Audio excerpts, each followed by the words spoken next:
এই ব্যবসায় আসার 1 মাস আগে আমি চিন্তা করেছি যে আমি এই কাজ করব, আচ্ছা মানুষ কি বলবে বা মানুষ কিভাবে এটা দেখবে। আচ্ছা রাস্তায় বসতেছি, আচ্ছা আমার ফ্যামিলি না দেখলো বা ফ্যামিলি কিছু না বললো, কিন্তু মানুষ কি বলবে। আমি যখন আমার দোকানটা খুলতেছি তখন আশেপাশে মানুষ তাকাচ্ছে, কি ভাবতেছে যে না এত সুন্দর মেয়েটা দোকানটা করতেছে, এটা তো তাহলে মনে হয় এটা উনি অনেক গরিব বা এর কিছু নাই মনে হয়। তো এই মেয়েরা বা আমার মতন মেয়েরা অনেক এভাবে অনেক কিছু চিন্তা করে যে আশেপাশে মানুষ কি বলবে বা মানুষ কিভাবে জিনিসটাকে দেখবে।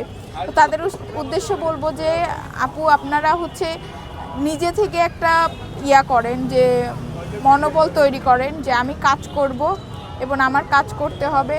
অ্যাটলিস্ট যারা বিয়ে শাদী করে তারা তো করে ফেলে, কিন্তু যারা এটা করতে চায় না, নিজের পায়ে দাঁড়াতে চায়, কিছু না কিছু করা দরকার নিজের মধ্যে সম্পূর্ণ। আমি যদি নিজে মনে করি যে না আমি নিজে এই কাজটা করব এবং নিজে পারবো, তাহলে কিন্তু সবই সম্ভব ভাইয়া।